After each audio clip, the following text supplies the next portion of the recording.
He stood there, staring. The heavy silence amplified her discomfort.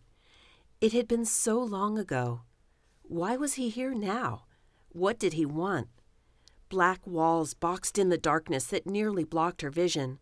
Though she barely saw him, she knew he was inches away. The force of his presence pressed against her. Why didn't he say something? Part of her welcomed him. The other part dreaded him. She really wanted to scream, tell him to go away. He must have read her mind. A rush of cold air blasted against her skin. Then she felt it. Something burned in the hollow of her throat. Wincing with pain, she clutched at the object. It was the tiny gold heart. She knew it was golden without even seeing it. She touched it many times. The metal had burned a raw place on her skin, and she rubbed her finger over the area. In her mind's eye, she saw the mark it made on her throat. Angry red, swelling and retracting. It chastised her. In a moment, she felt herself nearly suffocating. She struggled to breathe. Kit awoke gasping, drenched in sweat. She glanced at the clock and groaned. God, she was tired. Curious, she crawled out of bed and looked in the mirror. There was no red spot in the hollow of her neck. Kit sat down on the bed, frustrated. This nighttime intrusiveness needed to stop. She'd either go mad or collapse from fatigue if this keeps up. Only one person could help her come up with a solution, one who understood circumstances like these. Kit knew she may be tired and on edge, but she wouldn't be beaten.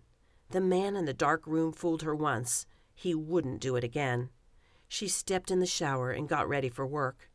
Today she would fix this problem once and for all. A cup above the roast hummed with patrons conversing in hushed tones. In one corner of the coffee shop, Kit sat stirring her latte, breathing in rich scents from the roaster. Songs from the radio competed with the whirring of the grinder behind the pastry counter, filled with an eye-watering assortment of confections. She wrinkled her nose and stared at her cup, while her best friend and coworker Irene Westmont sipped her espresso. "You'll think I'm crazy if I tell you this." Kit looked up, considering whether or not to spill the beans on what had been eating away at her sanity. "You promise you won't laugh at me or think I've lost my mind?" "Don't be silly. Why would I?" Irene furrowed her brow as she loaded up a fork for another bite of the Crunch Bar gleaming on her plate.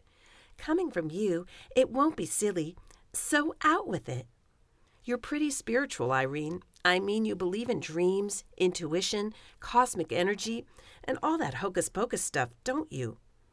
"Not sure what you mean by hocus-pocus stuff, but as far as the other, yeah, so what of it?" After taking a quick taste of her cake, Kit answered, "I keep having these strange dreams. They started several weeks ago, out of the blue.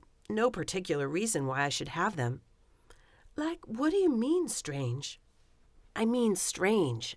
I keep having a dream about an old classmate I haven't seen since high school graduation 6 years ago." Irene shrugged, tossing back her thick charcoal waves of hair. Large sterling hoops swayed from her ears. "Okay, so what about it bugs you?" "It keeps coming back, the vision of this guy. He shows up and just stares at me. Nothing else going on, just me and him. We're locked in a room with black walls. It's weird. We don't talk. We don't do anything." Kit washed down another bite of cake with a sip of coffee and stared back at Irene.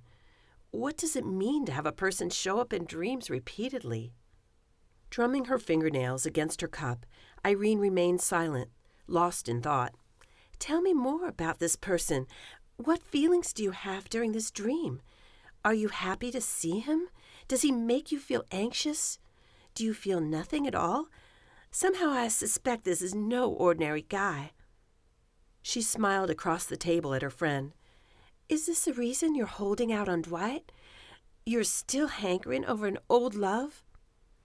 "Don't be ridiculous. I'm not holding out on Dwight. I'm just being careful, taking it nice and slow.